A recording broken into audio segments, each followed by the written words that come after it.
अशा स्पर्धा आयोजित करायच्या म्हणजे बऱ्याच गोष्टींची जुळणी करावी लागते आणि त्यातलीच महत्त्वाची गोष्ट म्हणजे आर्थिक मदत।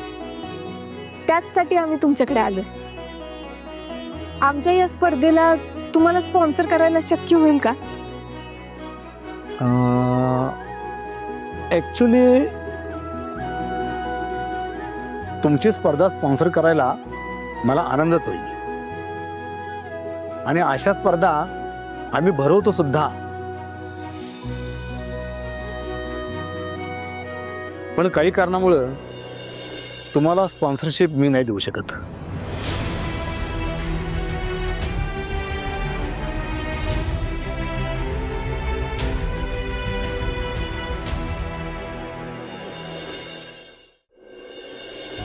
सर पण मला कारण कळू शकेल का?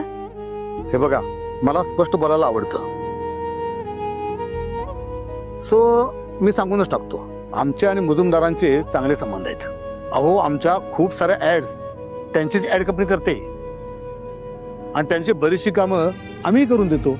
आता भाऊराव नाईक आणि मुजुमदारांचे संबंध कसे आहेत हे सगळ्यांना माहिती आहेत आणि तुम्हाला स्पॉन्सर करतोय हे जर मुजुमदारांना कळालं तर ते नाराज होतील।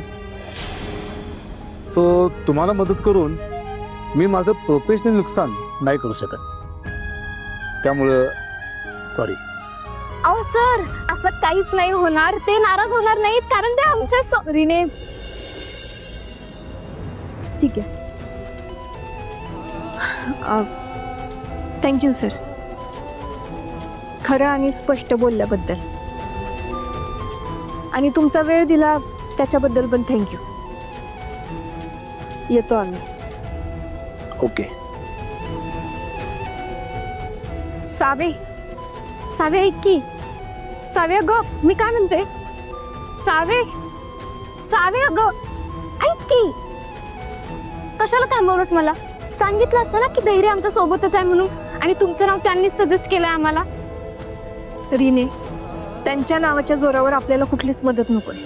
सावे अगं, ही स्पॉन्सरची लिस्ट धैर्यनंच दिली आपल्याला, म्हटल्यावर धैर्याच्या ओळखीचेच असणार ना ते सगळे, आणि मुजुमदारांशी त्यांचे संबंध सगळे चांगलेच असणार आहेत। तुझं म्हणणं बरोबर आहे, पण मला असं वाटतंय की आपण या लिस्ट मधल्या कोणाकडे स्पॉन्सरशिप मागायला नको, आपण आपल्या जीवावर स्पॉन्सरशिप हुडकू। सावे अगं, असं का करायलास तू? ही तर अख्खीच्या अख्खी लिस्ट आहे आपल्याकडे स्पॉन्सरची, मोठे मोठे स्पॉन्सर आहेत, फक्त धैर्याचं नाव सांगितलं की झालं।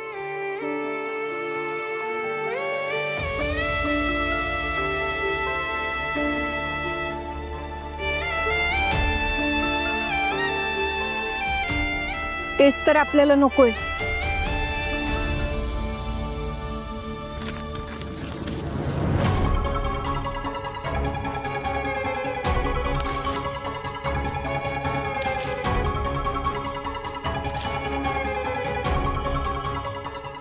सावे,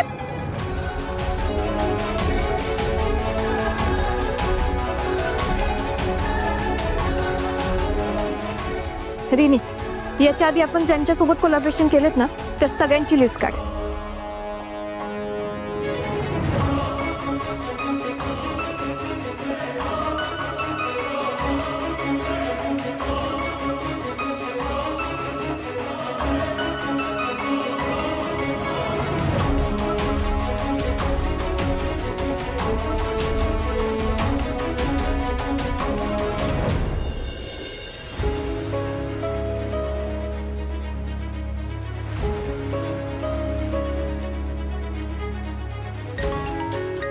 एक मिनिट।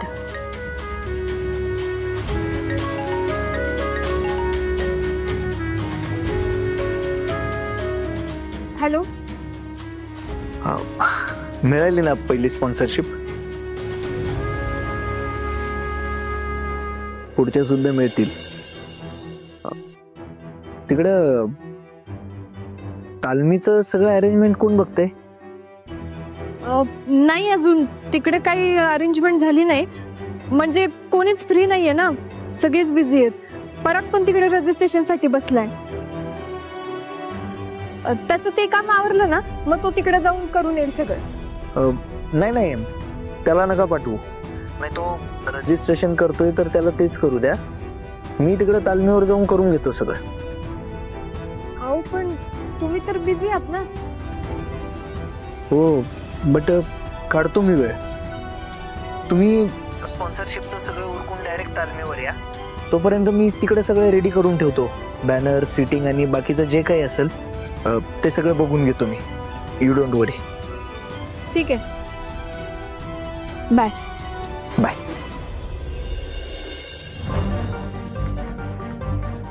चल.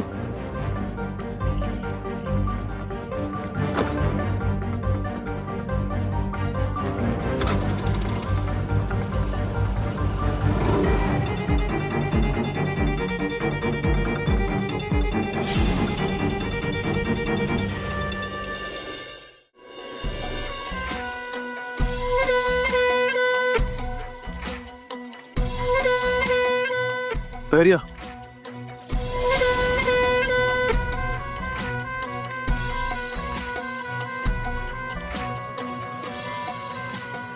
काय कुठल्या दौऱ्यावर? एक काम आहे, आलोच. नाही येशील तर येशीलच की. बरं आत्ता का नाही आईनं बोलवलंय अर्जंटमध्ये. काय काम आहे? माहित नाही मला.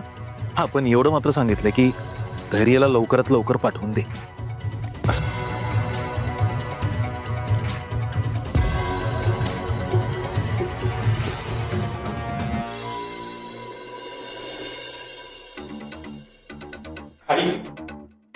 आई, तू धैर्यला एवढं समजावून सांगितलेलंस, खरं सगळं पालत्या घड्यावर पाणी आहे.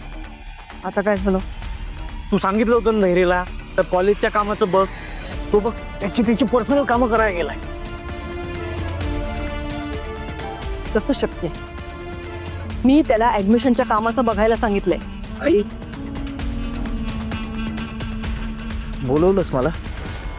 कुठे निघालेलास? ते साईटवर जरा अर्जंट काम आलंय, तिकडेच निघालंय. आणि मी सांगितलेल्या ऍडमिशनच्या कामाचं काय झालं? ते आहे की माझ्या लक्षात. ते साईटवर छोटंसं काम आहे, तेवढं उरकून लगेच येतो आणि ऍडमिशनच्या कामाला लागतो. बाहेरची सगळी कामं नंतर करायची, आधी मी सांगितले तेच करायचं.